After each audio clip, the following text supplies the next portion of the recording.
Yo creo que dicho esto, si os parece, para cumplir en los tiempos, procedemos a iniciar la primera parte de las intervenciones que corre a cargo de Loreto Ventosa y José Antonio Llosa, que son el equipo técnico, la Secretaría Técnica de la red de APN en Asturias y que nos van a presentar el informe del estado de la pobreza desde un ámbito estatal y desde el ámbito regional de Asturias.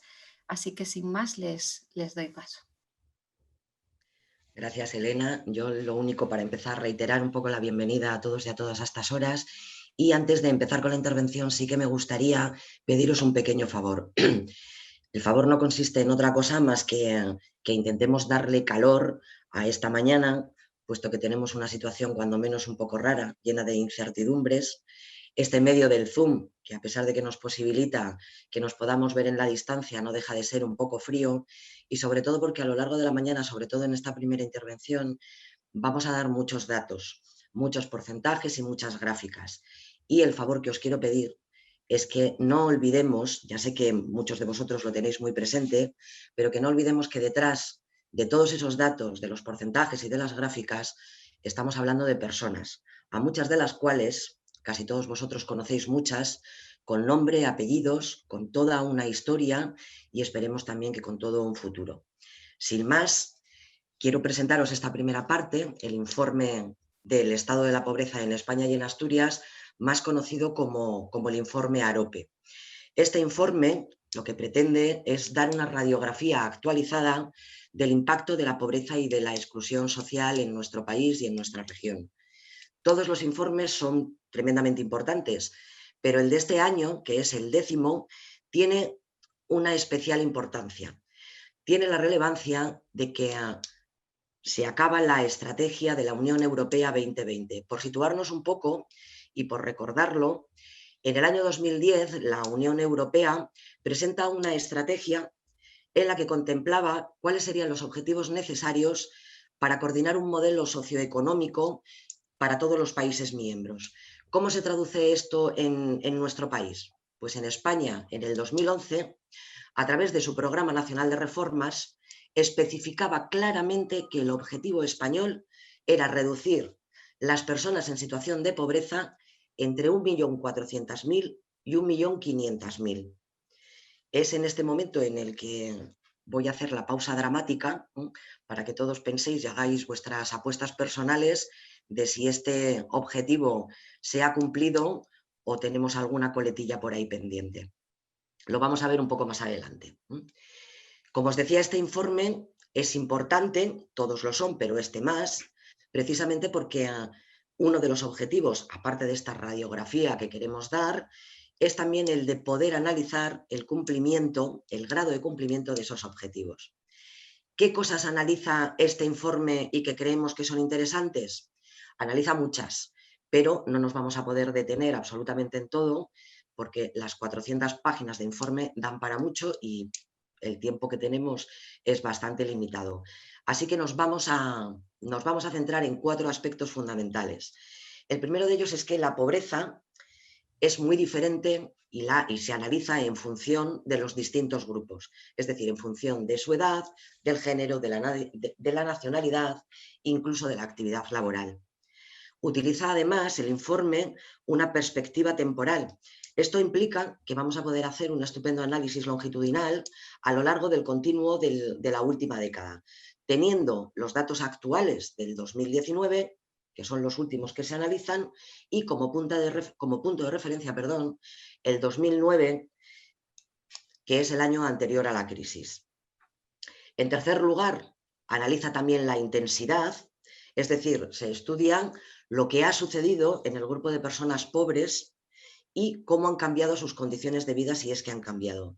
Y por último, la cuarta perspectiva, que nos parece también muy interesante a destacar, es la perspectiva territorial, porque nos permite hacer una comparativa entre las distintas comunidades autónomas. Bien, la mayoría de vosotros, cuando hablamos del informe de la pobreza, hablamos directamente del AROPE. Yo me imagino, aunque no os veo a todos asentir, con lo cual tengo poco feedback, pero me imagino que la mayoría de vosotros sí que ha oído hablar del AROPE, si no de una manera exhaustiva, por lo menos sí que le suena un poco de referencia. ¿Qué es el AROPE? El AROPE no es otra cosa más que un indicador que evalúa la pobreza. ¿Por qué utilizamos el AROPE y no utilizamos otra cosa? Bueno, pues porque tiene una serie de ventajas que nos parecen pues, muy interesantes. Una que se utiliza a nivel europeo. Voy a adelantar un poco para que podamos ir viendo. Se utiliza a nivel europeo. Esto implica que todos los países de la Unión Europea utilizan el mismo indicador y, por lo tanto, miden las mismas cosas, lo que permite hacer comparaciones entre unos países y otros, y esto es de suma importancia para poder ver también qué políticas son las que están detrás de cada uno de estos modelos europeos.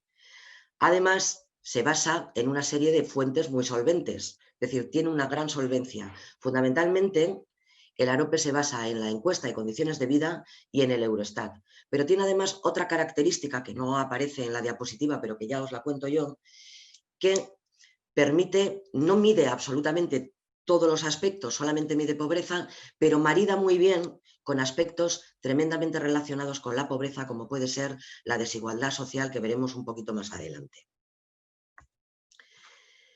¿De qué hablamos cuando hablamos del AROPE? ¿Qué es estar en situación AROPE o cuando una persona está en una situación de pobreza y exclusión social?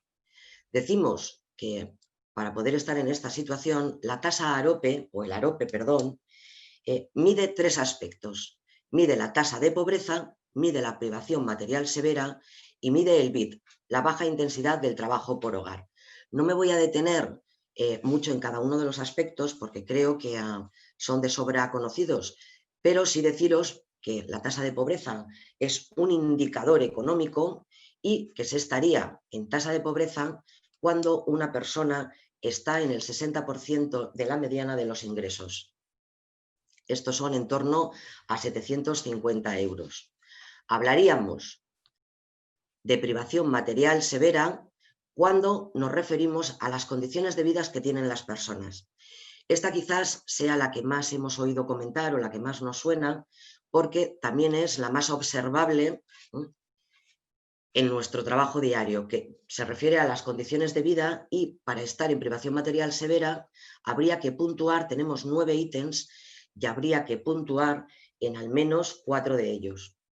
Aquí entrarían cuestiones como el no poder hacer frente a gastos imprevistos o no poder mantener la vivienda en condiciones adecuadas de temperatura o no poder comer carne, fruta y pescado al menos 3 veces por semana. Y en cuanto a la baja intensidad del trabajo, este indicador laboral lo que hace es medir el número de horas que se trabaja. Por poneros un ejemplo, una persona para estar en BID tiene que trabajar menos del 20% de su potencialidad. Si avanzamos un poco, voy a reorganizar un poco mi pantalla porque, aunque vosotros no me veis, os tengo aquí en la esquina y me tapa la mitad de los datos. Ahora ya está. Si hablamos de AROPE en España, ¿qué significa eso? Pues significa que 11 millones, lo voy a decir despacito porque el número es bastante significativo, 11.870.000 personas en España están en situación de riesgo de pobreza y exclusión social. En Asturias, con una población de un poco más de 1 millón de personas, hablamos de que el 24,6% de su población estaría dentro de la tasa AROPE, 251.462 personas. Aún así, y con todo esto, si observamos la gráfica, vemos que en los últimos 5 años ha descendido significativamente desde el 29,2% hasta el 25,3%. Esto fundamentalmente se debe a que ha crecido el BID casi en 6 puntos porcentuales, pero lamentablemente no podemos decir lo mismo de la tasa de privación material severa y de la tasa de pobreza. Si adelantamos un poco, entre los distintos aspectos, os decíamos al principio que una de las cuestiones que mide el AROPE y que lo hace bastante bien es en función de los grupos, de la edad, del género, del territorio incluso. Nos vamos a detener un poquito en el tema de género y el AROPE, porque nos parece realmente significativo. Para que os hagáis una idea, en la siguiente gráfica podemos ver la evolución que ha tenido el género a lo largo del 2008 hasta el 2019. Si observamos, para nuestros compañeros hubo un ascenso muy grande, pero como en la gráfica anterior, en los últimos años ha ido descendiendo hasta situarse en el 24,6% de tasa AROPE. No ha pasado lo mismo en la variable género, en el que las mujeres el ascenso y el descenso ha sido mucho más moderado, situándose en el 26,0%. Como veis, y si a mí no me fallan los números, hay una diferencia de 1,4 puntos porcentuales. Dicho así, no parece gran cosa. Y es en este momento en el que quiero recordaros, y que se nos quede un poco en nuestras cabezas, que cada uno de esos puntos porcentuales significan o representan a 470.000 personas, con lo cual el dato es bastante abrumador. Si miramos qué es lo que ha pasado con los hogares íntimamente ligados también al género, vemos que otro de los factores de riesgo es el hecho de tener hijos. Y en todos, absolutamente en todos los hogares, vemos que tener menores puntúa significativamente mucho más alto. Tanto en la tasa AROPE como en pobreza severa. Este es un dato especialmente grande, si os fijáis, del 4,2 de hogares en el que no hay menores al 7,2 de hogares en los que sí que lo hay. Por lo tanto, podemos decir que no hay niños ricos en familias pobres. Además,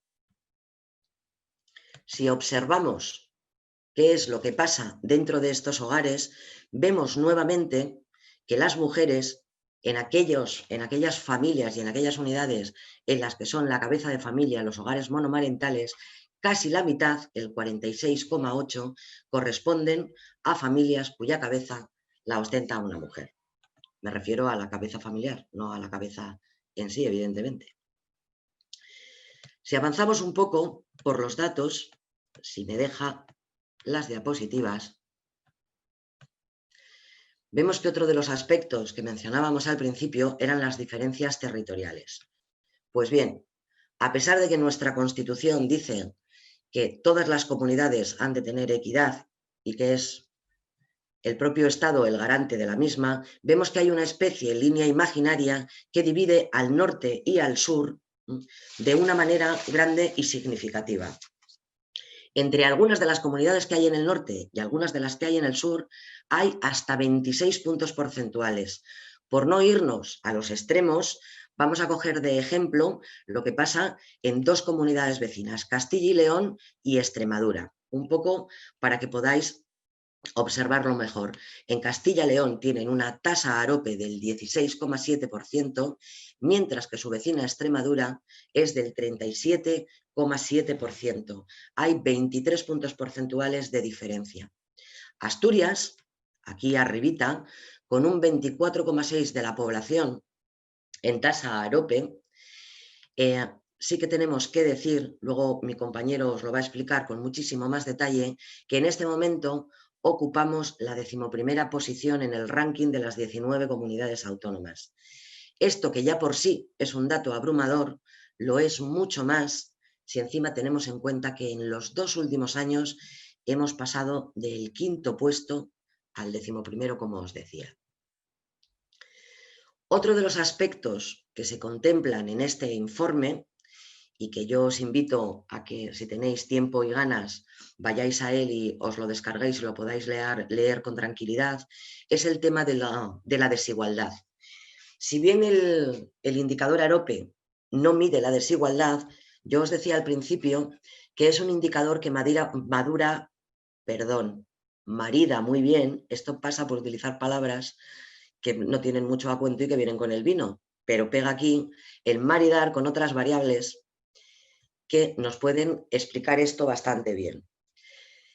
¿Qué es lo que hace el indicador AROPE para poder hablar de desigualdad? Bueno, pues lo combinamos con la renta media por persona y en esta tabla, a ver si podemos explicarla con claridad, vemos lo que se hace en esta tabla y lo que se hace con las rentas medias es coger a toda la población que se mide y la dividimos en 4 grupos de igual volumen.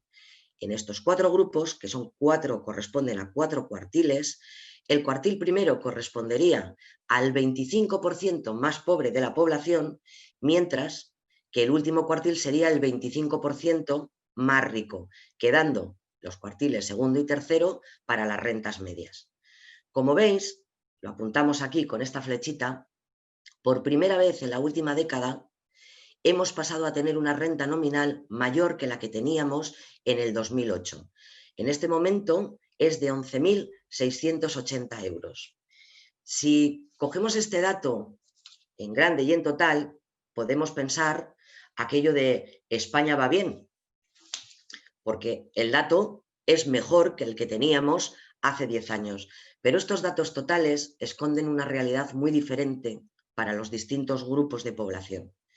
Si observamos la gráfica, podemos ver que el tercer y el cuarto cuartil, en los momentos de mayor crisis, cuando bajan las rentas, aguantaron bastante bien, fueron muy fuertes, no así como el grupo más inferior, el de las personas más pobres.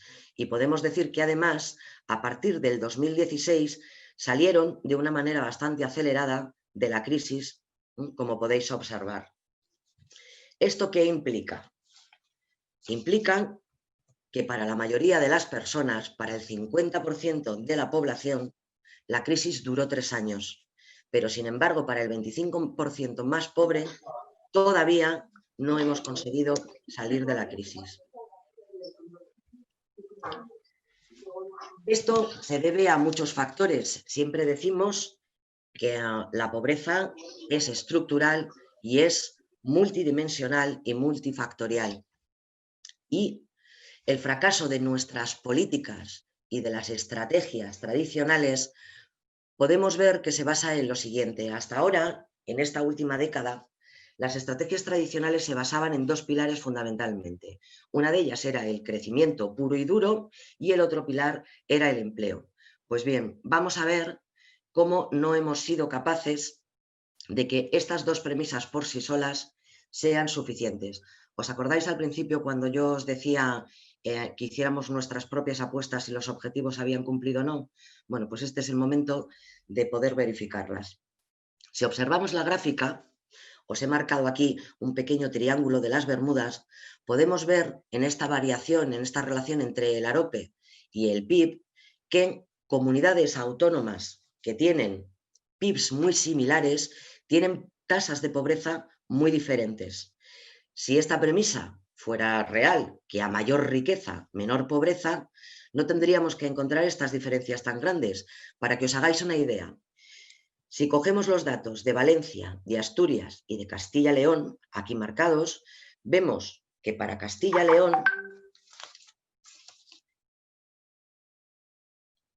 me están diciendo así por el WhatsApp, por eso he hecho esta pequeña interrupción, de que tengo que ir cortando. Voy a ir súper rápido. Como os decía, para que veáis, tenemos PIBs similares, pero sin embargo, Castilla-León tiene una tasa AROPE del 16,7%, Asturias del 24,6% y Valencia del 27%. Lo mismo ocurre a la inversa.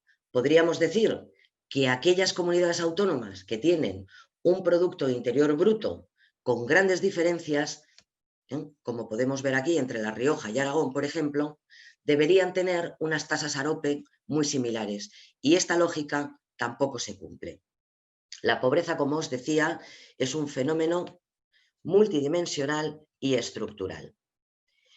Si miramos además la otra gran pata, que ha sido el empleo, podemos observar también a lo largo de esta década que en esta línea negra que tenemos aquí arriba, que representa a las personas sin ocupación laboral, ha ido en un ligero aumento y constante aunque aquí hay una pequeña bajada, pero se mantiene en el 43,3% de personas que están en situación de desempleo y de tasa AROPE. Esto, bueno, nos da leves pistas de que nuestro sistema de protección es bastante débil, pero es muy interesante observar esta otra línea que tenemos aquí marcada en naranja, que es la de las personas ocupadas. Aún así, con una ocupación que se mantiene más o menos estable, tenemos el 13,2% de las personas que están ocupadas laboralmente, que aún así siguen estando en tasa AROPE, es decir, trabajadores pobres. Con lo cual, la otra gran premisa, la otra gran pata del empleo, tampoco nos ha funcionado excesivamente bien. ¿Qué es lo que ha pasado con Europa? Pues, efectivamente, ese compromiso que España hacía en el 2011 de reducir las personas en situación AROPE entre 1.400.000 y 1.500.000, no solamente no se ha cumplido, sino que una década después, en lugar de retroceder, ha aumentado en 1,6 puntos porcentuales. No solamente para el indicador de pobreza, sino que tampoco hemos cumplido en el resto de los indicadores que se habían propuesto. Ya voy terminando, pero no quiero dejar de hacerlo sin que veamos un poco la referencia europea. España se encuentra, es el séptimo estado, aquí nos tenemos con un 26,1 de tasa AROPE. Nos gusta mucho compararnos, o esa es la situación que a veces nos da, con países como Alemania, Francia, Dinamarca, y lamentablemente tenemos que decir que no estamos en ese equipo de cabeza. Nuestro equipo es Bulgaria, Rumanía, Lituania o Italia. Y estamos bastante lejos de nuestros vecinos, los portugueses, con un 21,6%, y los franceses con el 17,4% de tasa AROPE. Hasta aquí lo que son los datos estatales y los datos europeos, y ahora vamos a ver cómo mi compañero José os va a aterrizar todo este contexto y todo este panorama en lo que ha estado pasando en Asturias en el año 2019, que son la recogida de datos, pero también a lo largo de la última década. Y por mi parte, eso es todo. Gracias. Muchas gracias, Loreto. Un poco la idea que yo os planteo para la intervención, que va a ser breve, de hecho voy a ponerme el cronómetro para poder medirme y no robaros mucho tiempo. Un poco mi intervención justamente retoma donde ella lo propone, ¿no?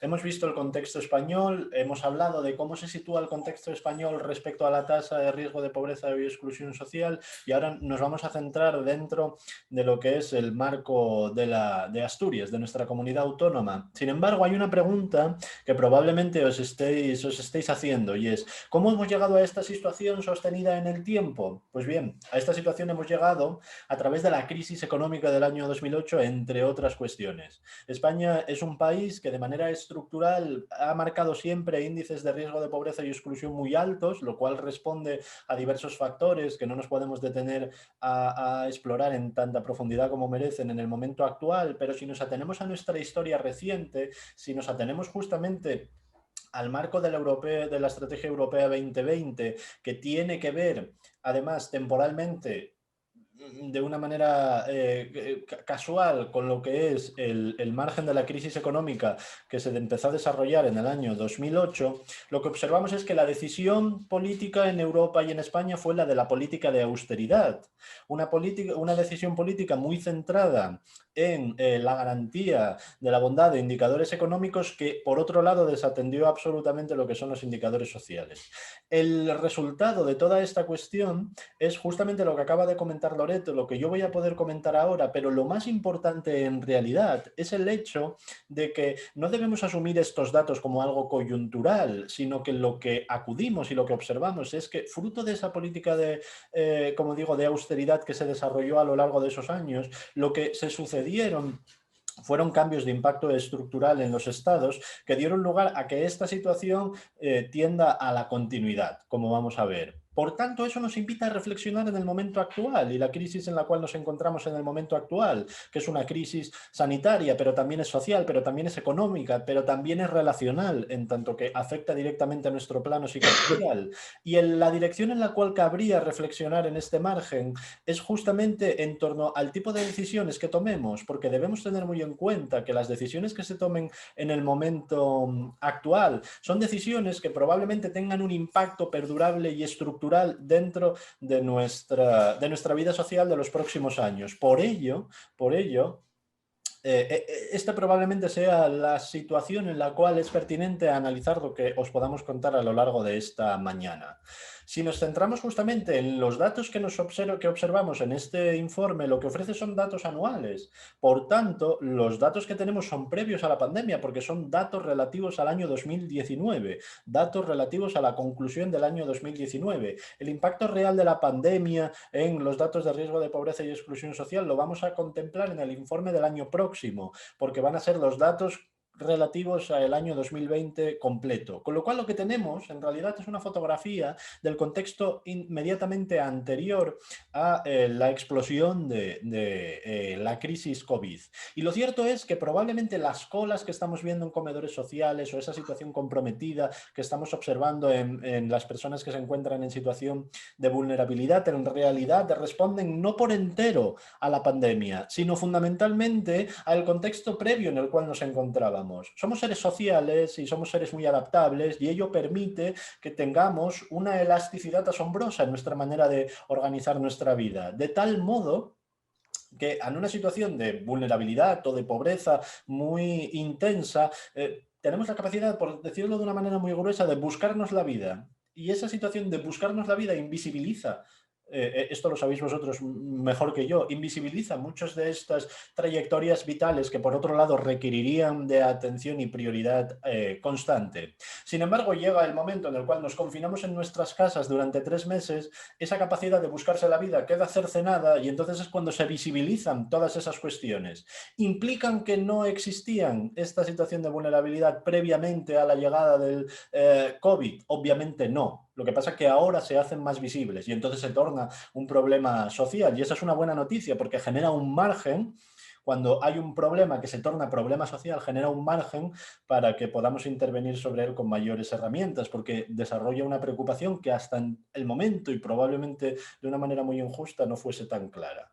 Pero volviendo a la cuestión anterior, ¿no? ¿En qué situación se encuentra Asturias, en este caso concretamente, en el momento, repito, inmediatamente anterior al estallido de la pandemia? Pues respecto a los indicadores de la tasa de riesgo de pobreza y exclusión social, en la peor situación desde que tomamos registro. Ahora trataremos de explorar por qué, cuál es el motivo.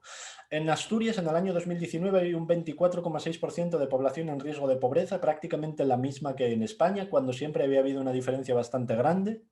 Esto supone que 1 de cada 4 personas en Asturias estén en situación de riesgo de pobreza y exclusión social. En una comunidad autónoma bastante pequeña como la nuestra, de 1 millón de habitantes, 251.863 están en situación de riesgo de pobreza y exclusión social al cierre del año 2019. Repito, esto es un incremento del 26,4% en los últimos 12 meses. Por tanto, ello nos está mostrando una tendencia que podemos observar en este gráfico, cómo hay un crecimiento a lo largo de los años. También vemos que había una diferencia tradicionalmente establecida con la tasa española, que sin embargo ahora está prácticamente desapareciendo. Y además algo que nos debería, yo creo, llamar incluso más la atención es el hecho de que la tasa española, si bien de una manera muy tímida, se encuentra en una tendencia o se encontraba en una tendencia de descenso, la tasa asturiana está justamente en el comportamiento contrario. Y esto debería llamarnos bastante la atención. Obviamente lleva a que Asturias desempeñe mucho peor en el listado de comunidades autónomas, pasando de estar entre las 5 primeras a encontrarse en el número 11 en la actualidad. Pero además, y como decía Loreto, la tasa AROPE es un indicador que se utiliza a nivel europeo que se compone de 3 medidas. Una es la que tiene que ver con el consumo, el acceso a bienes de consumo básico, etcétera, que es la privación material severa. Otra es la que tiene que ver con la medida de lo laboral, que es la baja intensidad del empleo. Y la última, que es en la que más me voy a detener, es la que tiene que ver con los indicadores económicos, con los ingresos. ¿Bien? En cuanto a la privación material severa, lo que observamos, lo podéis ver en esta gráfica, es que Asturias en realidad mejora en su indicador en el último año, pero también observamos que hay cierta variación año a año. Esto del informe, si lo leéis con atención, luego os lo pasaremos por correo, lo que dice es que probablemente haya un número de personas que están justamente en el margen, que están en el umbral, y entonces año a año, dependiendo de pequeñas variaciones en su vida, que probablemente tienen mucho que ver con intervención desde entidades sociales, dependiendo de esas pequeñas variaciones, pues caen o no caen en el indicador de privación material severa. Sin embargo, lo interesante es que en el año 2011 estábamos casi en cero, y esta situación pues la hemos visto una oportunidad perdida con el devenir de los años. En cuanto a la baja intensidad de trabajo por hogar, encontramos no solamente que en Asturias crezca, es una de las 5 comunidades donde crece, mientras que en España desciende, sino que además se va abriendo una pequeña brecha. Este indicador de baja intensidad del empleo, si queréis saber mi opinión, da poca cuenta de la complejidad del mercado laboral, pero es una llamada de atención para continuar explorando un mercado de trabajo que en Asturias podemos decir que en muchos aspectos se encuentra debilitado por factores probablemente estructurales. Pero, como decía, donde más me voy a centrar es efectivamente en lo que tiene que ver con la pobreza económica, con los ingresos. José, Sí, perdona que te interrumpa, sí. y estas son las cosas que tiene el directo, así que ya nos podéis perdonar, pero parece ser que tenemos un pequeño problema porque no se van viendo las diapositivas, con lo cual o dejo yo de compartir o Sí, te las voy a ir deja tú de pasando. compartir, sí. Bueno, pues dejo de compartir. Ya podéis perdonar. ¿Vosotros ahora las estáis viendo? ¿Vale? Ahora, pobreza económica Sí. en Asturias. Vale, vale, vale. Lo que digo, ¿no? En realidad llegáis a la parte más interesante, a ver, a las diapositivas. El umbral de pobreza en 2019 se sitúa, como decía Loreto antes, en 750 euros. El umbral de pobreza severa se sitúa en 500 euros por unidad de consumo. A tenor de estos datos, lo que nos encontramos es que la pobreza crece un 57% en un año en Asturias. 20% de la población, lo cual supone, aquí se ve el incremento tan agresivo que ha tenido en solamente un año. Este era el indicador además de más protección respecto al conjunto de España. Y sin embargo llegamos aquí. Y cabría preguntarse, ¿por qué? Antes de responder a esa pregunta, vamos a ver lo que sucede con la pobreza severa. La pobreza severa es justamente la de mayor intensidad. Estamos hablando de 500 euros por unidad de consumo y lo que encontramos es que se dobla del año 2018 al año 2019. Pasamos del 6,7 al 13,1 y además por encima de la media estatal. También tenemos que tener en cuenta que suma en total 64.000 personas. Una característica del riesgo de pobreza en Asturias es que hay una gran proporción de personas en pobreza severa respecto al total de personas en situación de pobreza, una proporción mayor al que se experimenta en otras comunidades. Aquí estamos viendo lo que sucede con la pobreza severa y es una tendencia de incremento constante que además se acentúa de nuevo en el último año y que tiene poco que ver con la tendencia en azul que veis en el conjunto de España. Visto esto, visto que en Asturias los indicadores tienden a empeorar y en particular este que tiene que ver con los indicadores económicos, cabría preguntarse, por ejemplo, teniendo en cuenta que tenemos un sistema de rentas, etcétera, etcétera, ¿cómo se explica este incremento en intensidad y proporción de pobreza económica? Y esto es lo último que en realidad yo os puedo contar esta mañana y ya os dejo, ¿vale? Se explica a través de la desigualdad. Eso es lo que está sucediendo en nuestra región. En este gráfico se muestra muy claramente. Aquí lo que tenemos son los deciles de renta, los niveles de renta en 10 rangos, en una jerarquía de 10 rangos. Y lo que observamos es cómo varía la cantidad de población en cada uno de estos rangos en este gráfico. En esta parte, en la parte que tiene que ver en los deciles 1 y 2, es donde se acumulan los menores niveles de renta. En esta parte es donde se acumulan los mayores niveles de renta. Y lo que estamos observando es que de un año a otro, esto es lo importante, Lo que vemos aquí es la variación, en la línea roja. Lo que observamos es que en los niveles medios de renta desciende el número de población y esa población se desplaza hacia los niveles de renta más altos, pero fundamentalmente hacia los niveles de renta más bajos. Esta gráfica lo que muestra es desigualdad, no tiene en realidad más misterio. Descienden las personas en niveles de renta medios y se polarizan hacia los extremos, fundamentalmente hacia los extremos más bajos. ¿Esto qué quiere decir? Que crecen los niveles de renta en Asturias, pero se reparten de manera desigual y eso es lo que implica que haya cada vez más personas en riesgo de pobreza y, como estamos observando, cada vez más personas en riesgos de pobreza severa.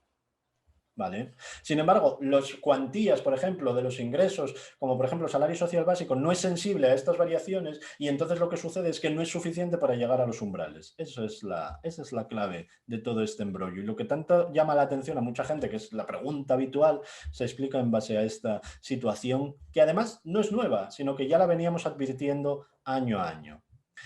Y luego ya por último, lo que cabría pensar es, vale, esto es lo que sucedía previo a la pandemia, pero estamos en un escenario radicalmente distinto. ¿Qué sucede en la actualidad? El FMI estima un descenso del 12,8% del PIB en el año 2020, mientras que si observamos el comportamiento del PIB durante el periodo de la crisis económica, más o menos era un impacto similar. La diferencia fue que este año va a ser intenso en un solo año, mientras que en la crisis anterior fue algo que se acumuló a lo largo de varios años. ¿Vale? Entonces, y a partir de esto, lo que debemos tener en cuenta es cómo se comportó el riesgo de pobreza severa. Pues lo que observamos es lo siguiente.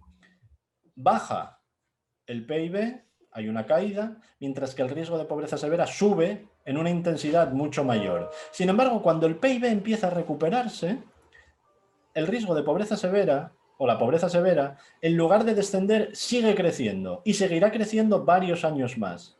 Incluso cuando se han recuperado los índices del PIB del año 2008 y llegan los brotes verdes, la pobreza severa se mantiene todavía un 44-41% por encima de los ratios del 2008, que en absoluto eran cero.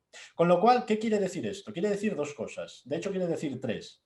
Las personas en situación de vulnerabilidad son las primeras en ver el impacto de cualquier crisis. Además, la ven de manera más intensa y, por último, de manera más continuada en el tiempo. ¿Qué quiere decir esto? Que la lógica del crecimiento económico no necesariamente implica la reducción de la pobreza, sino que hacen falta más acciones que lo acompañen. Y sobre ello es sobre lo que obviamente tenemos que reflexionar. Y por mi parte, esto es todo por hoy. Ahora le daríamos paso a Esteban. No sé, Elena, si lo quieres presentar. Te doy micro, ahora, si no lo tuvieses. Ahora, perdona, José, que no podía reactivar el micro. Muchísimas gracias tanto Loreto como José por esta perspectiva, que aunque tiene muchos datos, creo que son datos muy elocuentes y que reflejan muchísima realidad de todas las personas, de todas y cada una, como dice Loreto, de las personas que hay detrás de todos los porcentajes y de todas las cifras. Así que nada, también muy necesarios, aunque a veces, bueno, cueste, ¿no?, acercarse a tanto dato. Si os parece, como bien decías, damos paso ahora a Esteban Agulló, que, bueno, para quienes no le conozcáis, es miembro de la Junta Directiva de APN Asturias y a su vez es profesor titular en la Universidad de Oviedo en el Departamento de Psicología y más específicamente en el área de Psicología Social, y que nos va a presentar una reflexión en torno a las tendencias actuales y la perspectiva de futuro en el área de la inclusión social. Así que, sin más, le cedo la palabra a Esteban. Gracias. Vamos a compartir.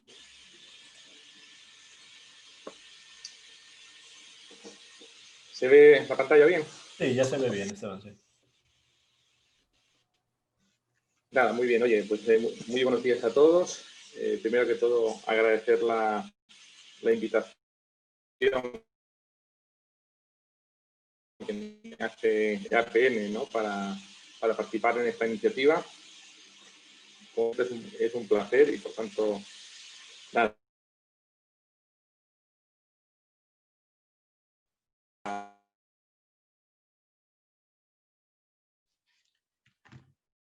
Esteban, otra vez las cosas del directo.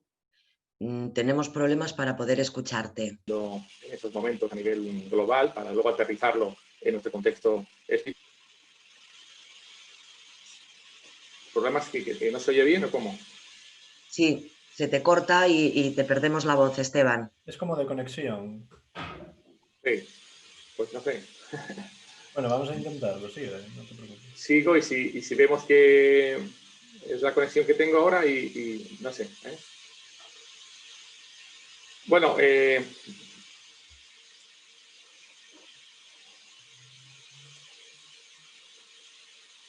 como decía, ¿no? El objetivo que se me encomendó era ver un poco las tendencias que teníamos a nivel global, ver qué riesgo presentaban las mismas y cómo impactaba en la ciudadanía, cómo impactaba incluso en el tercer sector, ¿no? Hablando de las grandes tendencias, yo quisiera hacer aludir a un primer aspecto que yo creo que es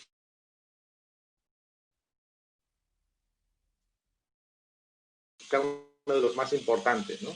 Para presentar a José y nuestro compañero. Claro, es un diagnóstico bastante demoledor.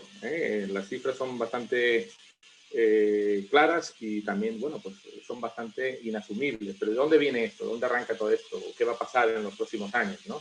¿Cómo se va a digerir esas cuestiones? ¿No?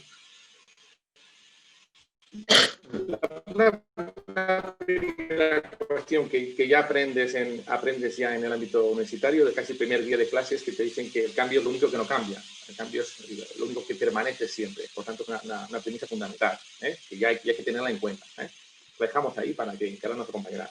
Y quizá la primera gran tendencia alude a un cambio de paradigma.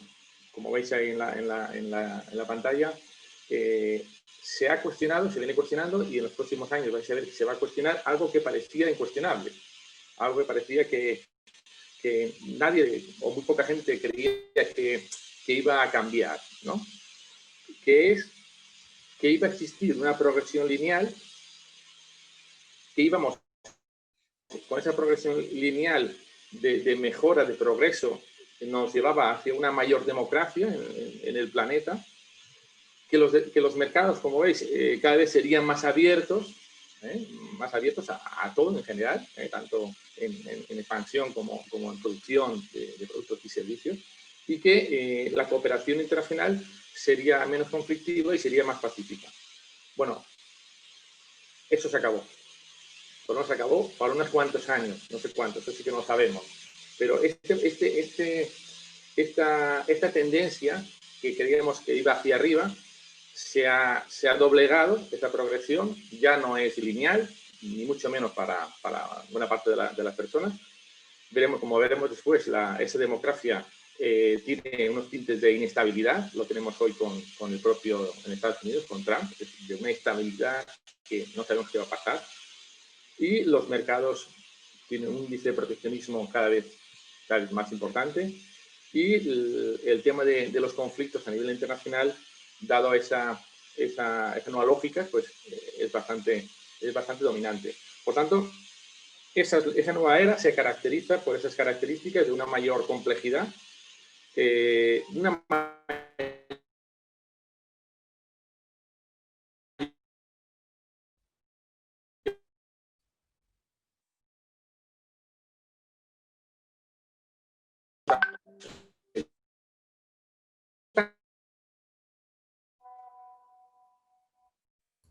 Esteban, se te corta, entonces yo creo que lo que puedes hacer es quitar la cámara y dejar solo la voz, a ver si así funciona mejor.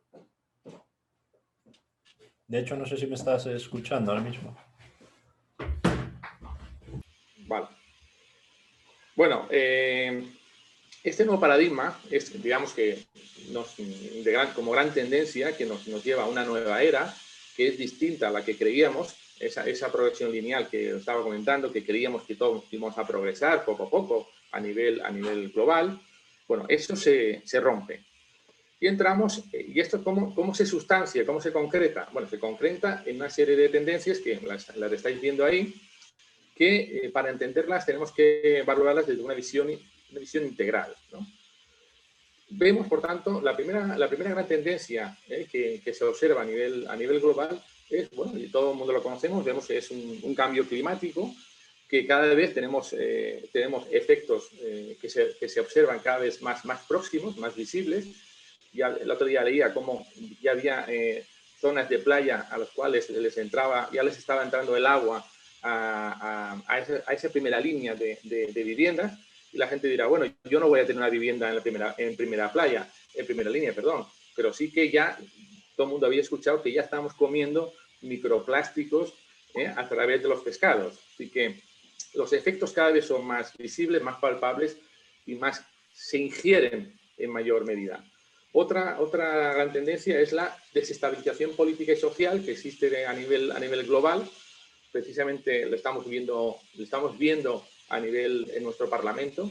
Uno va a cualquier parte de colegio y ve más orden y educación que en el propio Parlamento Nacional. Pero bueno, eso es fruto de esa tendencia desestabilizadora de política, que eso luego va a tener sus efectos sociales. Y lo que decíamos antes, a nivel global existe esa debilidad, esa merma en lo que es el sistema clásico que venía operando de multilateral, ¿no? que es el que se estaba desarrollando en el mundo, ¿no? Otra gran tendencia que estamos constatando que tiene que ver con los aspectos también anteriores es cómo los movimientos migratorios, que bueno, pues tenían unos flujos muy característicos, muy concretos, y ahora estos flujos se han sobredimensionado y existen muchos más puntos en los cuales fluyen estos procesos migratorios. A raíz de estos aspectos, viendo esos elementos que se van alimentando unos a otros, bueno, pues vemos que lo que eran brotes de racismo, lo que eran brotes de xenofobia, se están tornando en comportamientos prácticamente ya cotidianos que están llevando a esa inestabilidad social de la cual decía antes. Esos procesos se van alimentando, esas tendencias, a nivel global y a nivel, obviamente, aquí a nivel nacional. Vemos como esos populismos, dado esos descontentos de no ver progresar, de no ver avanzar, de no ver poder evolucionar como ciudadano, como trabajador, como en definitiva no poder progresar, vemos que esas expectativas se van truncando. Bueno, pues eso da pie, dentro de esas tendencias de desestabilización, a que se radicalicen los comportamientos políticos, que eso al final pasa al ámbito social. Estamos viendo también un incremento dado a esos avances tecnológicos, esa revolución tecnológica que luego hablaremos. Estamos viendo una serie de politerrorismos que se ha hecho más complejo, lo que los clásicos, modelos clásicos de terrorismo, hoy en día se están haciendo más complejos. Y al final, todas estas cuestiones podemos concretarla en un elemento importante que es muy común hoy en día ya, que es el fenómeno, ya ha salido antes a nivel nacional, que es el fenómeno de la desigualdad o las desigualdades.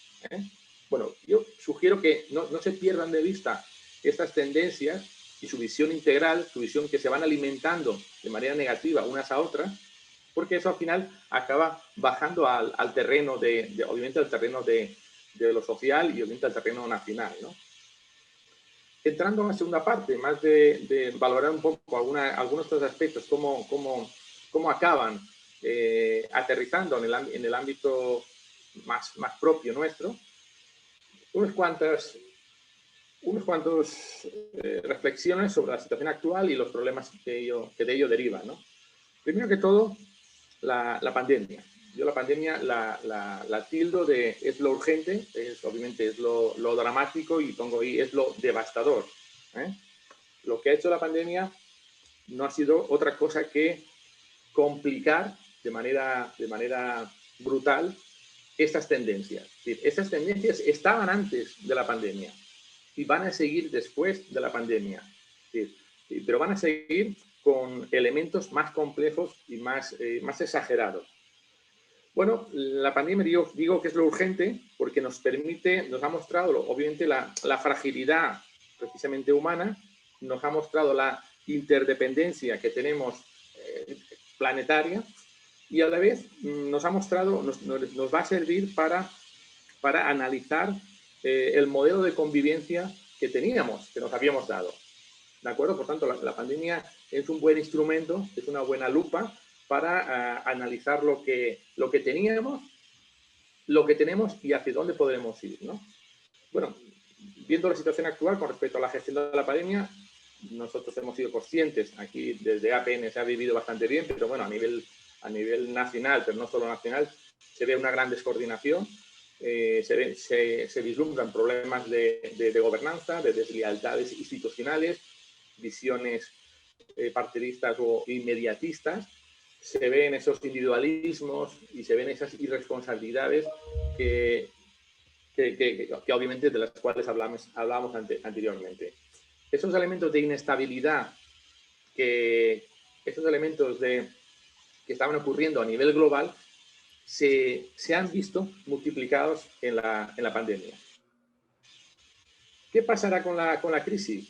Bueno, ahí tenemos unos cuantos adjetivos. Va a ser larga, va a ser dolorosa, va a ser muy costosa, pero yo me voy a centrar después en otro adjetivo, que la crisis debe ser transformadora, y ahí donde el tercer sector debe jugar un papel importante.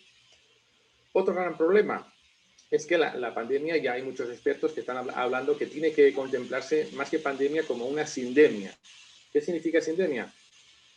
Que hay que dejar un poco de lado ese elemento de urgencia y contemplarlo como lo que está ocurriendo, como qué es lo necesario. Por eso los expertos reclaman una visión más integral de lo que está ocurriendo, una visión más integral de los diagnósticos y una visión más integral de las soluciones. ¿De acuerdo? Eso es una de las cuestiones que hemos visto, unas carencias que hemos visto en la gestión del COVID, ¿no? Bueno, otra situación que es un problema muy, muy fuerte, que ya antes salía en el diagnóstico, es que obviamente venimos de unos años de neoliberalismo que en la base, y eso hay gente que a veces le cuesta ver, ¿no? El neoliberalismo no pretende otra cosa que el adelgazamiento del Estado.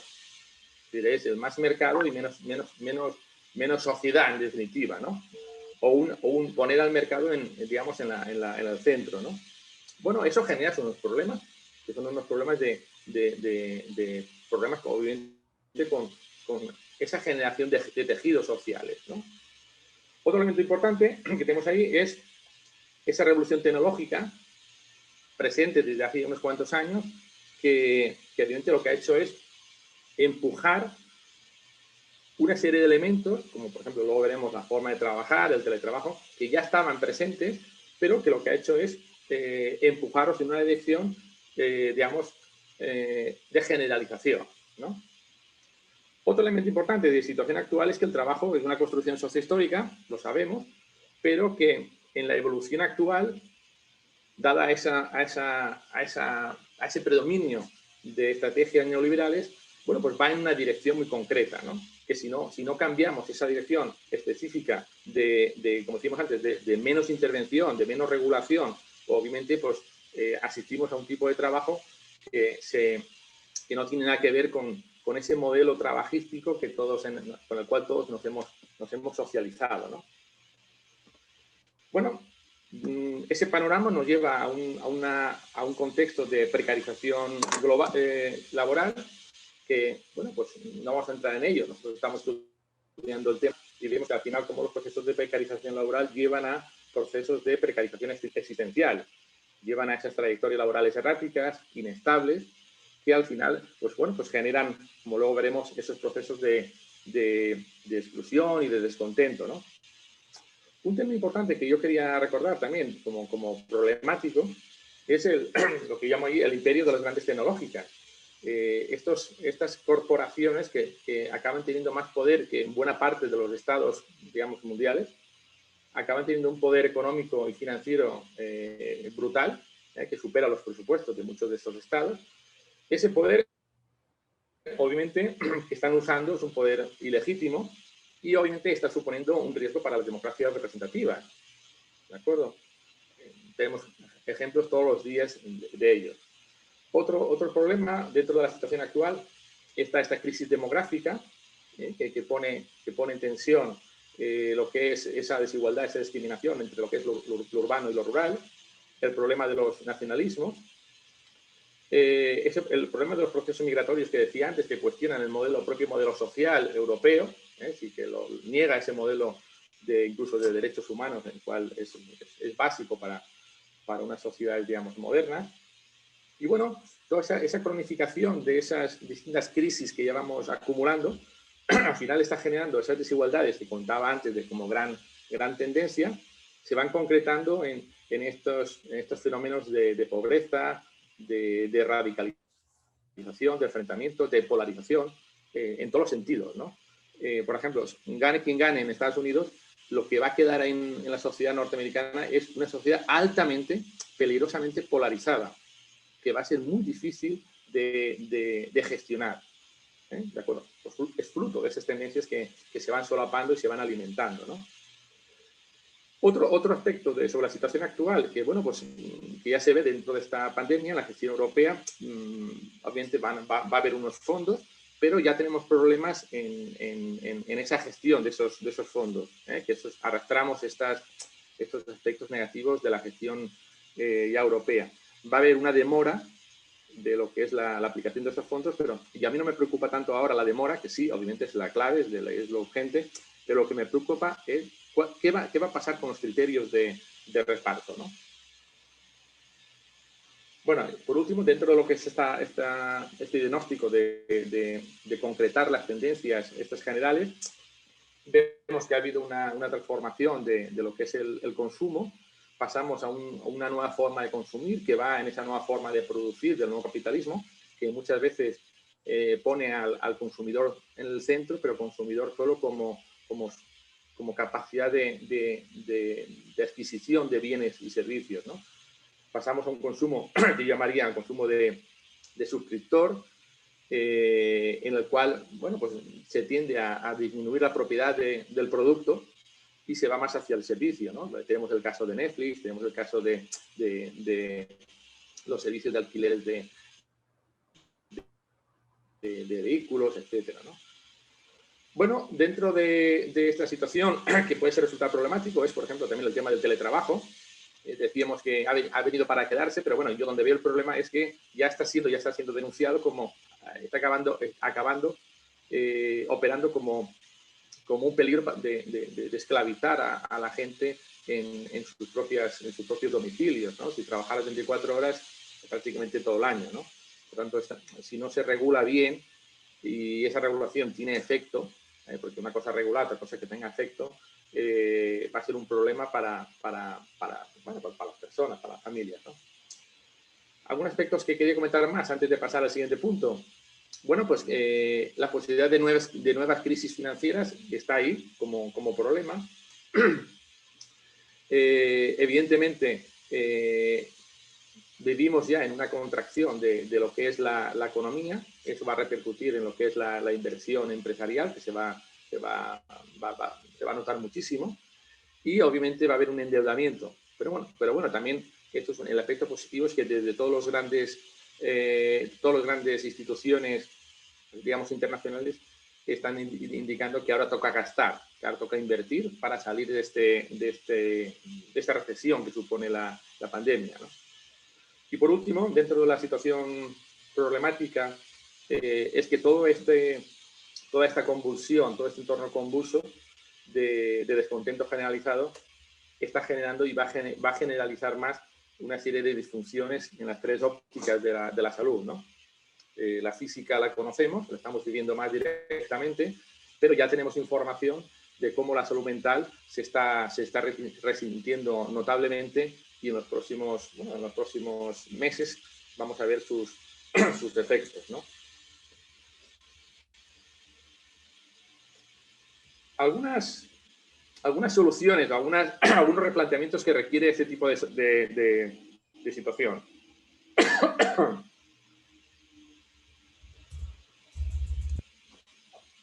Bueno, dentro del apartado de soluciones o posibles replanteamientos, yo creo que ya el tema de la concepción de salud como colocarlo en primer lugar, creo que no cabe duda, pero yo no sé si todo el mundo, obviamente, de esos órdenes de poder no está del todo claro, ¿no? Existen todavía dudas de qué significa poner la salud en primer lugar. Va a hacer falta un replanteamiento de todo lo que es la salud pública, los servicios sociales y los sistemas de protección. Hay que insistir, por eso yo creo que el tercer sector va a jugar un papel importante en insistir en que lo social debe equilibrar lo económico. Dentro de las soluciones o replanteamiento está ver la crisis como una oportunidad para transformarse, para formar, para mejorar, para reconstruir el modelo de convivencia. Seguir insistiendo en que los derechos humanos es una inspiración necesaria, pero tenemos que desde nuestro empeño, tenemos que hacer que sea materializable, en verdad. Dentro del planteamiento está el tema de la Europa social.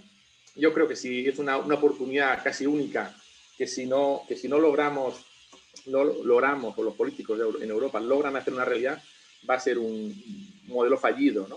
Es una oportunidad para que la gente vea que la Europa está ahí tiene un sentido, para proteger, para llevar a cabo una garantía de derechos. Aspectos también que quiero recordar, aparte de lo que tengo aquí, simplemente recordar algunos aspectos porque no nos va a quedar mucho tiempo.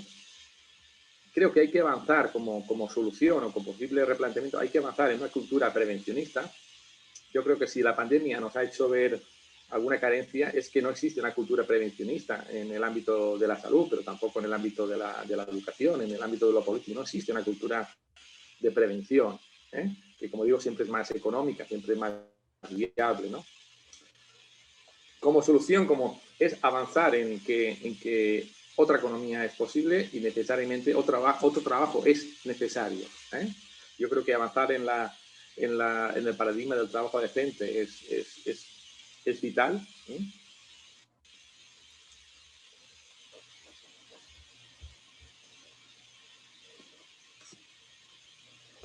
Otro aspecto importante dentro del replanteamiento, verdaderamente pasar a una sociedad de bienestar al bien común, con lo que significa esta cuestión. Seguir avanzando hacia lo que llamamos acción conjunta, sentido de comunidad, espíritu cívico. No creo que sea esto lo más implantado en el ámbito educativo, en el ámbito de la política, incluso a veces ni siquiera en el ámbito del tercer sector, que esté bien trabado esta cuestión, ¿no? Otra cuestión importante como replanteamiento es que estamos ante desafíos que son extraordinarios. La dices que por las tendencias que vemos que es un panorama bastante complejo, pues va a requerir respuestas extraordinarias. Luego lo diré en el otro apartado, pero se precisa necesariamente operar de manera diferente. Y desde el tercer sector, en muchos aspectos, aunque se dice que el tercer sector tiene mucha posibilidad de ser imaginativo, yo siento ser crítico, luego podéis vosotros tal, pero estamos respondiendo con los mismos instrumentos. Por tanto, yo pido ahí reformular las teorías, reformular los conceptos, los discursos, los lenguajes, los procedimientos, los procesos de intervención, incluso reformular el propio papel e influencia del tercer sector. Esto lo podría desarrollar más, pero obviamente no tenemos mucho tiempo. Ahora diré 4 pinceladas sobre esto, ¿no?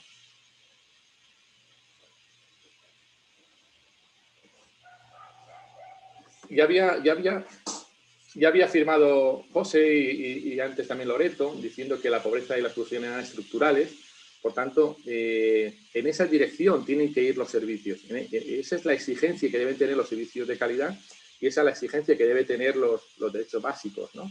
Si es un elemento estructural, hay que darle herramientas estructurales, hay que darle un desafío estructural, ¿no? De manera concreta, yo creo que más que nunca la acción social es necesaria, pero creo que hace falta avanzar en el grado de madurez por parte no solo del corpus democrático, ¿no? sino del propio tercer sector, ¿no? Creo que se debe operar más en red, debe operar verdaderamente unido, como digo, y sinérgico, debe operar verdaderamente lo local. Yo creo que se debe trascender el barrio, se debe ser, déjame que baje esto, se debe ser más político. El tercer sector yo como lo veo o como lo entiendo, debe ser un agente político, debe estar en las instancias políticas, debe buscar sinergias entre la comunidad, debe ser tejido social consolidado, debe vislumbrarse y postularse como necesario y eso hacerlo partícipe, debe buscar su incorporación constitucional, quizá este es el elemento más, yo creo que más determinante y creo que el que menos somos conscientes o el tercer sector es consciente. El tercer sector está muy metido en lo urgente. Sé que desde APN España se está trabajando en el tema de esta cuestión que yo llamo incorporarse al elemento constitucional, pero esto hay que trabajarlo. El tercer sector, para avanzar, para desafiar esos retos que tenemos en frente, debe ser parte activa de la nueva política, debe ser un agente político, además de agente social, y por tanto debe ser una parte activa de la nueva evolución de las democracias liberales. Yo no soy tanto... Bueno, pues me dicen que tengo que terminar. Nada, simplemente creo que... Sí, voy terminando. Creo que el tercer sector debe mejorar su identidad política, profesional y social. Debe haber una reinvención radical de la acción colectiva organizada y, por tanto, el tercer sector debe ser un agente más político, aparte de social, ¿vale? Bueno, son ideas que de cara a futuro podrían mejorarse.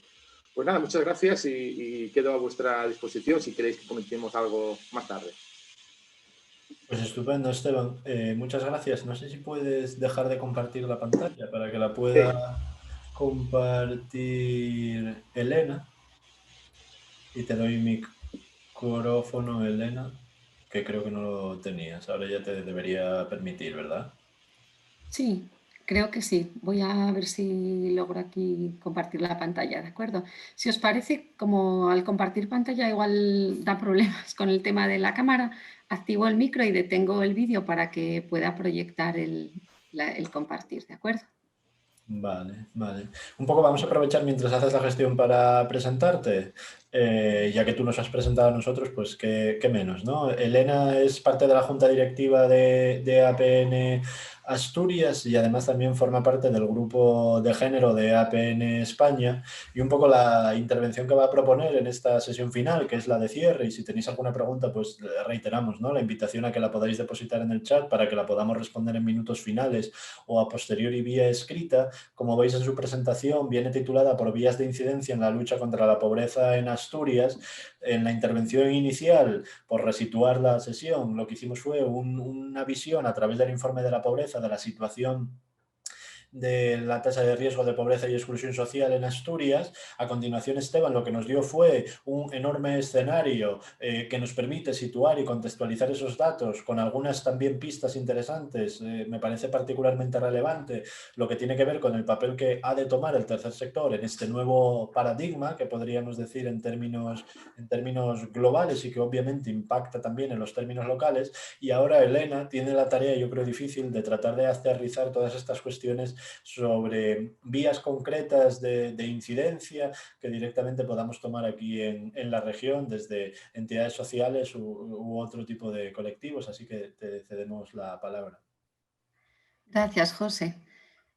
Bueno, en principio, justo tomando las últimas palabras de mi compañero Esteban, del reto del tercer sector para trabajar en red, para ser agente político también, pues de eso va, o al menos en mi modo de ver, la incidencia, ¿no? La incidencia que no es otra cosa que la capacidad de influir en las políticas públicas y la capacidad también para concienciar y sensibilizar a la población, no solo con la que trabajamos, sino al resto de la población que no está directamente afectada por situación de pobreza y exclusión. Entonces, bueno, he intentado dividir un poco el enfoque de la comunicación viendo un poco el nivel más estatal y el trabajo que hemos venido realizando y que focalizamos, digamos, en el medio plazo dentro de nuestra región. Dentro de lo que es la parte estatal, bueno, seguramente todos y todas los que nos escucháis, que conformáis parte de redes, sabéis que todas las redes actualmente están en movimiento y tienen la incidencia entre sus líneas de actuación, porque digamos que una cosa es la parte diagnóstica, la parte de intervención directa, en la que constatamos esas realidades de pobreza y exclusión social, pero una vez que las conocemos, toca actuar, toca ponerse en movimiento y toca, sin duda alguna, intentar cambiar políticas públicas. Y de eso va toda esta parte de redes en movimiento. Ayer he intentado reflejar algunas, ¿vale? Todas ellas, lo que comento, ¿no? Tratando de actuar e incidir en cosas tan importantes como actualmente son los presupuestos generales del Estado, que impactan directamente en la financiación de políticas públicas sociales, o de eso va también el incidir en qué pone y qué no pone, por ejemplo, el plan de reconstrucción y resiliencia que presentó el Gobierno recientemente, etcétera. Todas las redes en marcha, todas las redes en movimiento, intentando que lo social, la agenda social, se refleje y tenga presupuesto. Porque si de algo va la incidencia es de no olvidar que ningún progreso económico importa y ningún progreso económico tiene sentido si deja atrás a las personas. Todas y todos conocemos que en el 2015 la mayoría de gobiernos firmaron lo que se denomina la Agenda 2030, con todo el reiterado de Objetivos de Desarrollo Sostenible, donde su gran lema es una agenda para el desarrollo con y para las personas, donde nadie quede atrás. Y como recalando en cosas que mencionaron los compañeros al inicio, pues eso, teníamos como objetivo la reducción de la pobreza y sin embargo pues vemos, como nos han explicado, que estamos muy lejos de haber reducido las personas en situación de pobreza y que sin embargo crece, ¿no? Por lo tanto, el cumplimiento también de estos objetivos de desarrollo sostenible está ahora mismo en cuestión. La pandemia de la COVID, como también se ha ido mencionando, ha empeorado las condiciones de vida de las personas que ya estaban en pobreza y ha incorporado a muchas nuevas que bueno, llegan a la situación de vulnerabilidad. Esto es así a pesar de medidas que se han ido poniendo en marcha, lo que han venido a llamar el escudo social, y que realmente a día de hoy pues, no sabemos en qué medida esta parte de la protección social, la cobertura de asistencia social, pueda venir a equilibrar estas desigualdades de origen y estas desigualdades estructurales, ¿no?, que se han ido mencionando. Con lo cual hay también un reto de la revisión de a lo que llamamos este escudo social y en qué medida todas las cuestiones que se han ido planteando para proteger a las personas que sufren vulnerabilidad estructural están funcionando. Recientemente, en la parte de incidencia, el manifiesto que se proclamó en el Día Internacional para la Erradicación de la Pobreza, el 17 de octubre, citaba en concreto que necesitamos que los hogares que cuenten con ingresos seguros y dignos. Y se hablaba en concreto de tres cuestiones. Se hablaba de la necesidad de un empleo de calidad, porque ya mencionaron los compañeros que el empleo por sí solo no necesariamente saca a las personas de la situación de pobreza y exclusión social, porque le faltaría la coletilla de calidad, es decir, un empleo precario, un empleo inestable, no supone la salida de esa situación. Se mencionó también el ingreso mínimo vital como parte de ese escudo social que mencionábamos, pero también la debilidad que actualmente tiene en las dificultades de tramitación y en el que sea accesible para personas que actualmente no están contempladas en este caso, ¿no?, en el perfil de personas que pueden acceder a él. Y se mencionaba una tercera vía que tiene que ver con las pensiones mínimas inclusivas, ¿no?, que es donde se recoge el bienestar o la necesidad de dar cobertura a personas mayores y personas con discapacidad. Son tres líneas de incidencia que quedaron ya reflejadas en este manifiesto y en las que deberemos seguir estando vigilantes y sobre todo atentos a que estas políticas públicas las reflejen de manera adecuada. Si hablamos ya de la parte de Asturias, recordando este panorama que nos han dibujado los compañeros y que refleja el AROPE en su versión del 2019 de prepandemia, encontramos que hoy más que nunca se hace muy necesario el papel o la definición que EAPN Asturias juega, ¿no?, que también es esta búsqueda de influir sobre la realidad social e incrementar esta interlocución pública, ¿no? Como bien decía Esteban, pasar a ser un agente también de la política.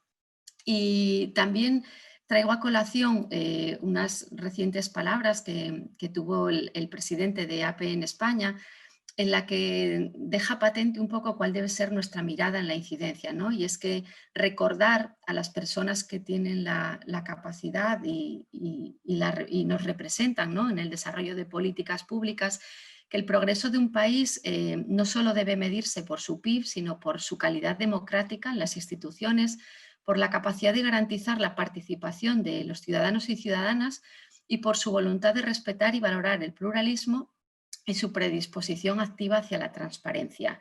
Es decir, que todos estos ítems también tenemos que estar haciendo incidencia sobre ellos, ¿vale? Para que no parezca que el progreso se mide solo por marcos macroeconómicos.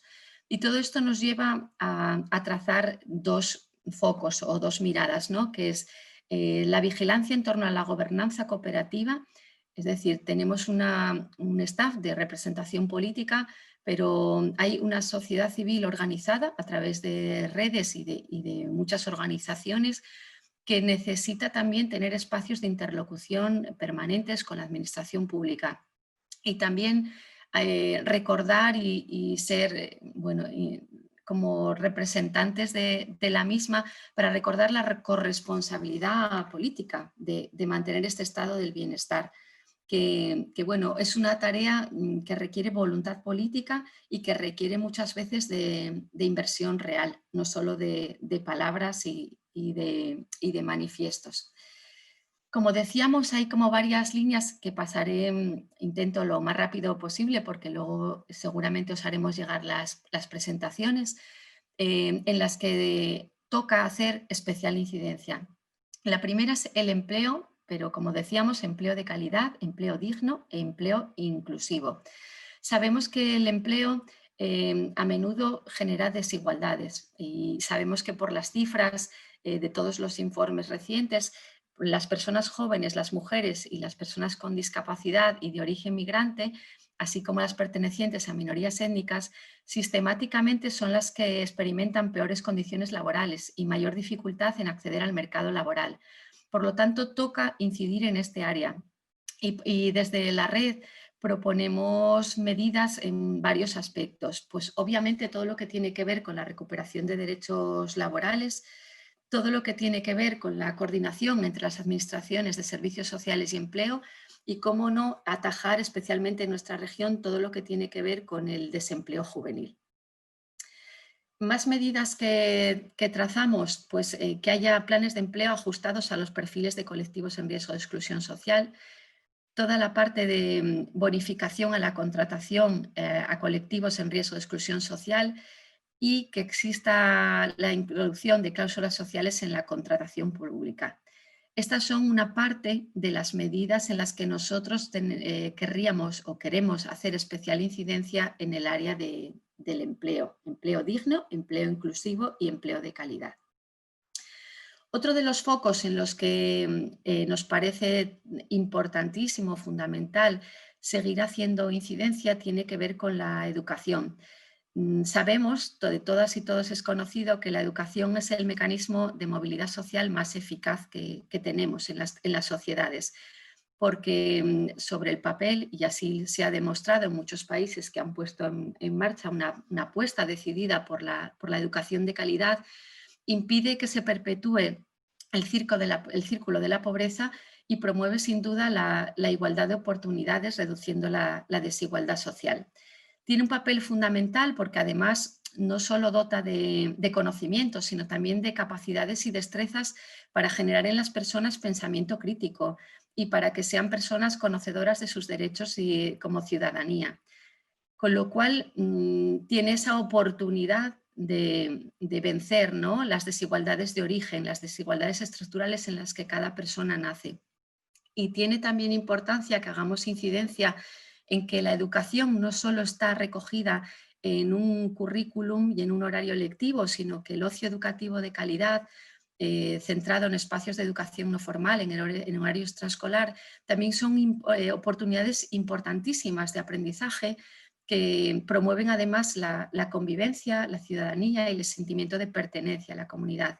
Por lo tanto, cuando hablamos de educación y de incidir en educación, hablamos de toda esta amplia mirada y también hablamos de educación para toda la vida, no solo en la etapa obligatoria de la escolaridad. ¿Qué obstáculos estamos encontrando en las personas que sufren pobreza y exclusión? Pues nos encontramos con lo que se denomina los costes indirectos de la educación y el tema de la conciliación familiar y profesional. Por ello, toca incidir en la importancia de que haya un sistema reforzado en cuanto a becas de comedor y refuerzo educativo para material escolar, transporte, actividades extraescolares y que la gratuidad de la educación pública en España sea una realidad y no suponga un mayor esfuerzo por parte de las familias el hecho de todos estos costes indirectos que no significan solo entrar a un centro educativo. No quedarnos en que acceder a la educación es pasar las puertas de un centro educativo. Para que nos hagamos una idea, pues por ejemplo a día de hoy España invierte en becas y ayudas a la educación la mitad que la media de los países de la Unión Europea. Pues eso, las barreras en las que queremos incidir en el tema de educación tienen que ver con el acceso y la permanencia, tienen que ver con la calidad educativa y tienen que ver con la inclusión, poniendo especial foco en brechas de financiación y brechas de género. Otra de las áreas en las que para nosotros creemos que es un foco importante de cara a la incidencia que podamos trazar tiene que ver con la población migrante y perteneciente a minorías étnicas. Creemos que es importante apostar por una cultura y una educación inclusiva e intercultural que sobre todo ponga en valor la inmigración como un factor de riqueza cultural, como de promoción de la diversidad y una oportunidad para solucionar esos problemas demográficos que han ido saliendo y de relevo generacional, especialmente en nuestra comunidad. También creemos que es muy importante, tanto a nivel de barrios como a nivel educativo, eliminar la segregación. En este sentido, creemos la importancia de afrontar toda esta parte de tomar medidas específicas de activación a la incorporación en el mercado laboral, políticas públicas de servicios sociales que tengan en cuenta a las familias en situación irregular, y bueno, tener la mirada también en toda la regulación que existe en torno a las personas refugiadas. Otro de los focos, que aunque es una perspectiva transversal, quería ponerla como de manera diferenciada, tiene que ver con la perspectiva de género que debe darse en todas las políticas públicas y en lo que debemos de ser especialmente vigilantes. No solo hablamos de políticas educativas, empleo, vivienda, justicia, salud, en todas, ¿no? Sino que también tiene que ver con asegurarnos, ¿no?, de que las estructuras de participación tengan una representación efectiva de las mujeres. Poniendo ya el foco en el impacto, bueno, ya Loreto nos mencionó, ¿no?, cómo el tema de género permea en todos los aspectos, subiendo porcentajes, cuando se tienen hijos, cuando además eres una mujer al frente de un hogar, etcétera. No me voy a meter ahora a más harina porque no tenemos tiempo, pero digamos que el género tiene que estar en el foco y en la mirada de todas las políticas. Otra de los colectivos especialmente golpeado por la crisis y en el que creemos que bueno, como que se ha tenido poco en cuenta todos sus derechos y todas sus necesidades en las recientes gestiones de políticas públicas, son la infancia y la adolescencia. ¿Vale? Sabemos que la pobreza durante la etapa de la infancia tiene unas consecuencias muy importantes a lo largo de toda la vida y que, por desgracia, en la mayoría de los casos, la situación de pobreza se hereda. Por eso entendemos que poner el foco en políticas de infancia hoy más que nunca es necesario. Sabemos que medidas como el ingreso mínimo vital no alcanzará a niños y niñas en situación de pobreza moderada y otros colectivos vulnerables en España. Y entonces esto nos tiene que empezar a llamar la atención para no permitirlo. También sabemos que es muy necesario mejorar el apoyo a familias a través de medidas como la prestación por hijo o hija a cargo, que deberán extenderse, en nuestra opinión, a todas las familias e incrementarse en su cuantía. También es otra de las medidas que actualmente se llevan en la agenda de incidencia. Hay muchísimas más, tampoco me quiero detener. La participación de la infancia en el diseño de su currículum educativo, la necesidad de la orientación educativa, la necesidad de diseñar etapas de transición educativa armoniosas y personalizadas, garantizar el tema de la cobertura de necesidades básicas en toda su etapa. Bueno, muchísimas medidas que les atañen a su calidad de vida y que debemos tenerlas en cuenta. La siguiente área de incidencia tendría que ver con la vivienda, que como muy bien dijimos en una campaña hace un par de años o año y medio, ninguna persona sin hogar, ningún hogar sin personas. Es decir, poner el foco en incidir en el sinhogarismo, la infravivienda y el chabolismo, y sobre todo no dejar de poner en evidencia el sobreesfuerzo que hacen muchísimas familias para afrontar el coste del pago de sus suministros, ¿no?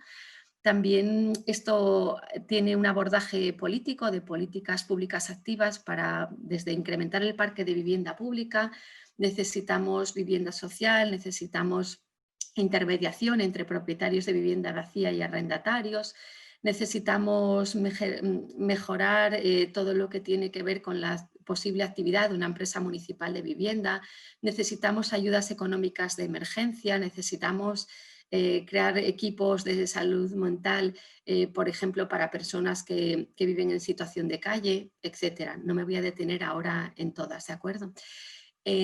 Otra de las áreas de incidencia tiene que ver con la salud.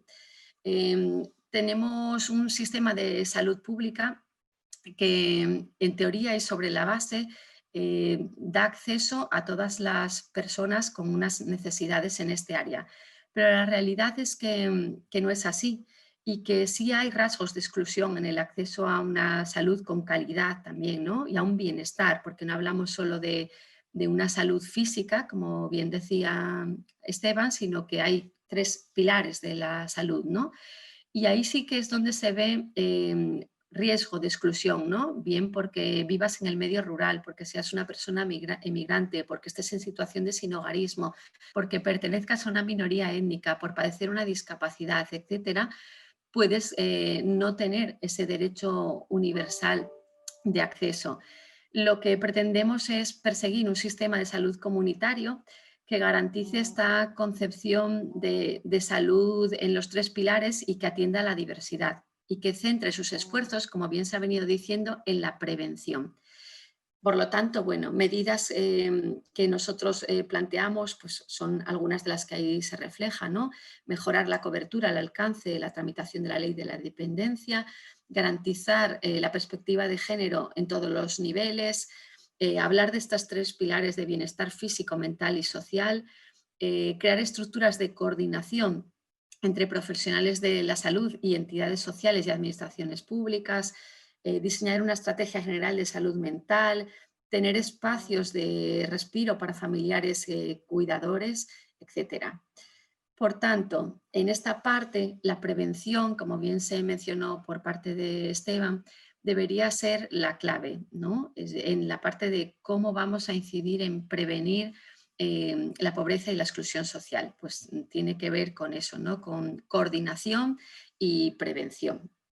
Y luego ya, como muy bien se mencionó también, vista que el fracaso de la política de austeridad frente a la crisis en el 2008 es muy evidente, creo que tendríamos que incidir en que haya un cambio de paradigma, ¿no? Y no ver el concepto de gasto social, sino de inversión social, por motivos de justicia, igualdad e inclusión, y donde debemos incidir en la inversión social tiene que ver con las rentas, y en este caso con la agilidad y accesibilidad de las tramitaciones en este caso.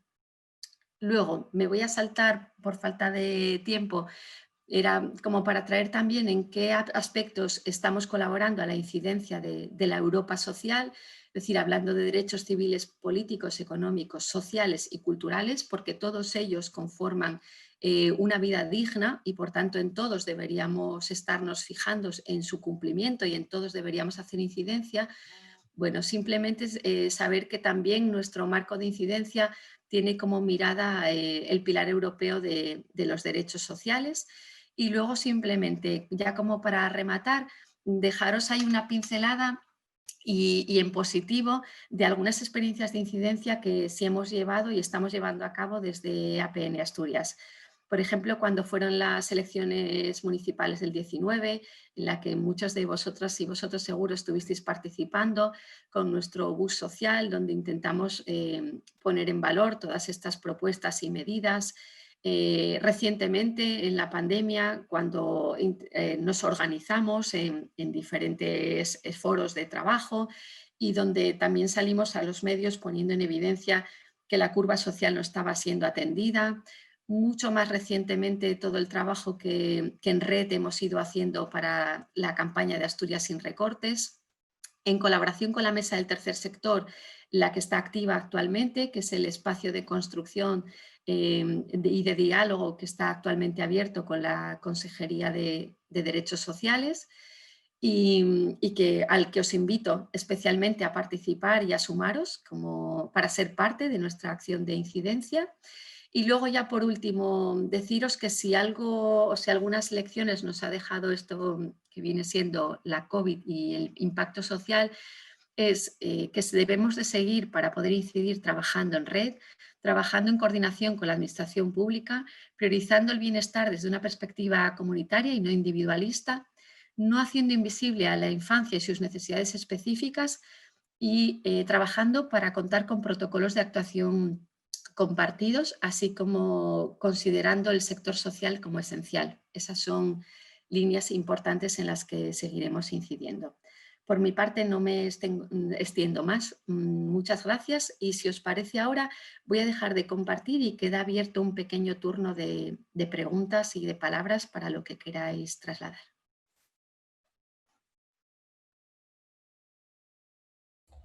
Pues muy bien, lo dicho, tenéis el chat a disposición, que es lo que podríamos utilizar de una manera más directa. En caso de que de pronto no se os ocurra nada ahora, pero reflexionando sobre el tema, que espero que os dé para reflexionar, pues si os ocurriese algo en algún momento, coordinación@apnasturias.org, que es a través del correo donde os enviamos el enlace, pues directamente respondiendo a ese correo nos podéis enviar cualquier pregunta, duda, cuestión y tratamos de dirigirnos a vosotros. Hay una pregunta aquí que voy a daros micrófono a todas las personas que hemos intervenido para que podamos responder de manera conjunta, si os parece bien, ¿no? Loreto, yo creo que tú puedes activar por ti misma, que es de... Yo creo que es José Tato. ¿Veis posible un módulo de salud para el informe AROPE? ¿Sería deseable? En tanto que, como decíamos, son elementos que obviamente están en constante interacción. Lo que pasa es que una de las características que tiene el informe AROPE, que bajo mi punto de vista es una de sus fortalezas, pero por otro lado también supone una limitación importante, es el hecho de que se construye en base a la encuesta de condiciones de vida. Entonces, esta encuesta la recoge el INE y además está conectada con la base de datos de Eurostat. Entonces, un poco toda la información que en el informe propiamente de APN se recoge es fruto de los análisis y explotación de esos datos de la encuesta de condiciones de vida. Entonces, somos presa, pues, obviamente, de las limitaciones que tengan, ¿no? Otra cuestión que a mí me parece limitante es el hecho de que si leéis el informe veréis que hay análisis mucho más profundos en el contexto español que luego en cada una de las comunidades autónomas, como puede ser Asturias. Estos análisis carecen de la misma profundidad, uno, porque sería un trabajo inabarcable, habría que territorializarlo, y dos, porque las muestras que se recogen en las comunidades autónomas por sí solas no permiten realizar una fragmentación de los datos tan minuciosa como se puede hacer en el caso europeo. Las muestras que se recogen en cada comunidad autónoma no permiten, como decía, una fragmentación de sectores y circunstancias como sí sucede en el conjunto de la muestra total de España. Entonces, ¿cuál sería la fortaleza? Justamente el hecho de que son datos oficiales, ¿no? Porque los datos que hemos expuesto muestran cosas como que 1 de cada 5 personas en Asturias están en situación de riesgo de pobreza y exclusión. 1 de cada 4 personas están en riesgo de pobreza y exclusión social y 1 de cada 5 en riesgo de pobreza en Asturias. Esto probablemente os haya chocado a vosotros y vosotras que estáis próximos a esta situación, pero supondréis que cuando llevamos este mensaje a otros foros, no es directamente que les choque, sino que dicen, estáis mintiendo, es absolutamente falso, que eso puede estar sucediendo en una comunidad como Asturias, ya están las ONGs, bla, bla, bla, bla. Bueno, toda la retahíla que es susceptible de surgir ante esta cuestión. Y entonces, ante ese argumento en realidad tan agresivo frente a cualquier propuesta que podamos tener, nuestra respuesta más obvia y además más clara es: no son datos nuestros, estos datos son oficiales, los recoge la propia administración pública, lo único que hacemos es analizarlos y ponerlos de relieve. Entonces, salirnos dentro de este informe de lo que es esa encuesta, bajo mi punto de vista, sería lo peor que podría haber para el informe. Respecto a salud, sí que tenemos publicado recientemente desde APN España un informe que trata de manera concreta y específica lo relativo a salud / inclusión, exclusión social. Ahora bien, sería deseable, ¿no?, que dentro del informe AROPE, que es el que más impacto alcanza de lo que publicamos, hubiese una parte específica de salud y cabría explorarlo.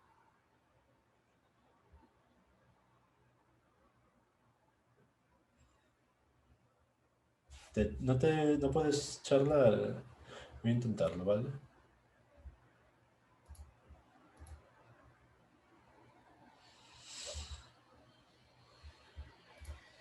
Ahora podrías. Ahora creo que sí. ¿Se me oye? Sí, ¿no?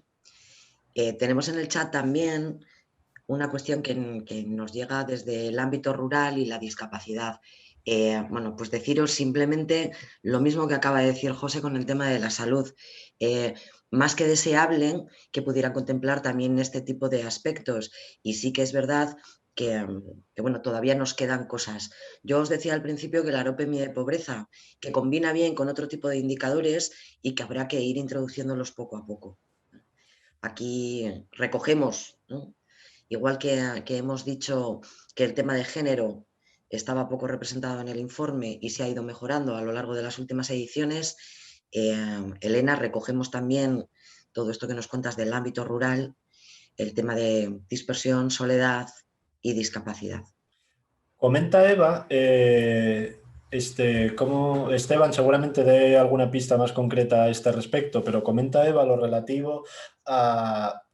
Decíamos que la crisis ofrecía oportunidades. ¿Qué oportunidades puede tener para el tercer sector, ¿no? Entonces, hay un trabajo bastante interesante que publica Gomay Rossetti, que si queréis la cita os la paso después, en el cual hacen un estudio de cómo evolucionó la inversión social y la demanda de todo tipo de recursos de ámbito local y autonómico en el contexto de la crisis de 2008 y a lo largo de los años. Lo que se observó en ese momento lo podemos ver en esta tabla, cómo el número de personas demandantes de este tipo de recursos va increciendo a lo largo del tiempo, a la vez que la inversión social en los diferentes ámbitos fue reduciéndose en los diferentes sectores.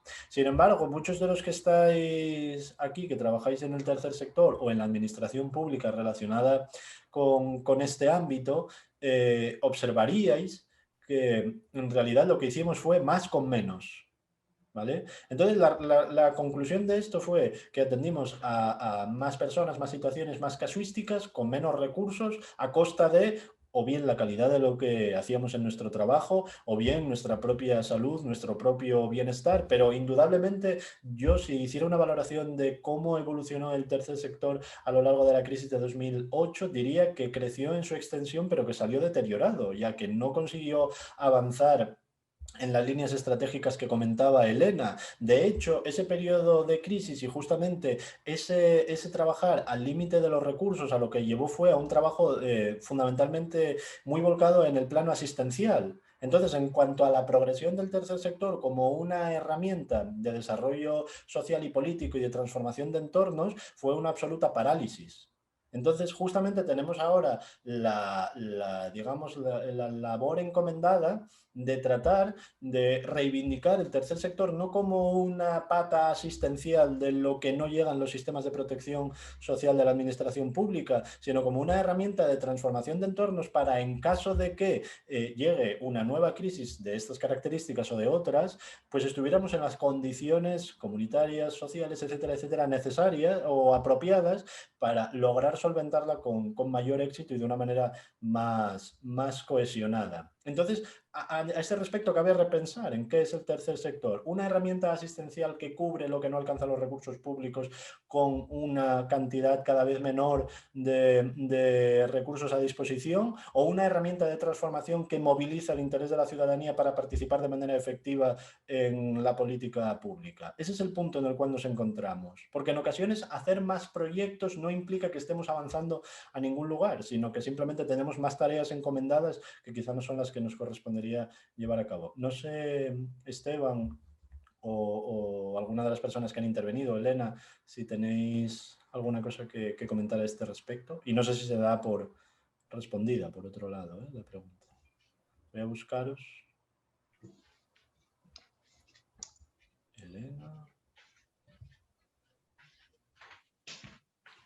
¿Alguna idea que queráis compartir? No, yo creo que en principio va en la línea de lo que habéis mencionado.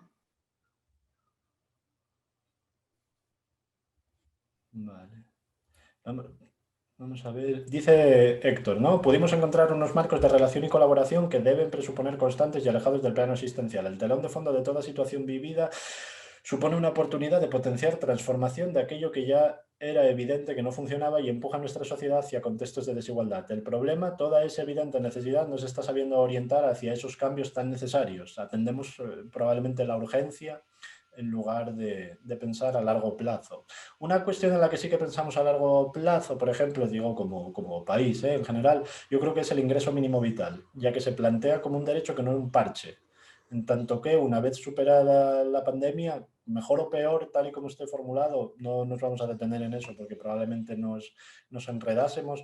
Lo cierto es que el ingreso mínimo vital sí que perdurará y eso es una conquista que ya nos llevamos de un margen de crisis. Si no hubiera habido este margen de crisis, es altamente improbable que algo como el ingreso mínimo vital en términos estatales pudiera haber sido llevado a cabo. Por otro lado, si esta política no se hubiese formulado en un margen de crisis y se hubiera formulado en un tiempo de bonanza, sabemos que en los tiempos de bonanza hay mayor inversión social, con lo cual probablemente el planteamiento del ingreso mínimo vital hubiese sido más expansivo de lo que en la actualidad es. ¿A dónde nos lleva esto? Pues a reflexionar que la urgencia social debemos tener la capacidad, como entidades sociales o como agentes, de ponerla de relieve en contextos que no necesariamente sean de urgencia para así posibilitar mayor impacto. Pero esto obviamente es una balanza que tenemos que jugar con ella en la medida en la que podamos y no sé si me estoy explicando. Vale. Estoy aquí capitalizando la conversación y no necesariamente tendría que ser así,